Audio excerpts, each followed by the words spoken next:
আজকে দেখাবো খুব সুন্দর করে কিভাবে ঘি দিয়ে সুজির হালুয়া বানাতে হয়, খুবই সহজ উপায়ে।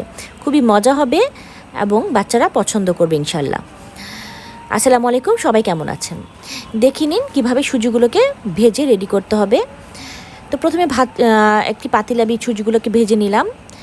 তারপরে আমি সুজিগুলোকে একটু ঘন দুধ দিয়ে ভিজিয়ে রাখবো কিছুক্ষণ। এবার আমি পাতিলের মধ্যে ঘি দিয়ে দিলাম, তারপরে চিনি দিয়ে দিলাম, দিয়ে ভালো করে এগুলোকে মিশাবো। এটা মেল্ট হতে হতে অপেক্ষা করতে হবে। তারপর আপনারা চাইলে এলাচি দারচিনি দিতে পারেন, বাট আমি এটা আজকে ইউজ করিনি। তারপর আমি কিচমিচ বাদাম এগুলা দিয়ে এর মধ্যে সুজিটা দিয়ে দিব, দিয়ে তারপর আমি নাড়াচাড়া করে আবারও পাউডার দুধ দিয়ে দিব। এতে ফ্লেভারটা এবং টেস্ট আরও দ্বিগুণ হয়ে যাবে। তারপর ভালো করে নাড়াচাড়া করতে হবে, খুব বেশি শক্ত করা যাবে না, একটু সফট থাকতে নামিয়ে ফেলতে হবে, তাহলে মজা লাগবে খেতে। এই যে হয়ে গেল। ধন্যবাদ।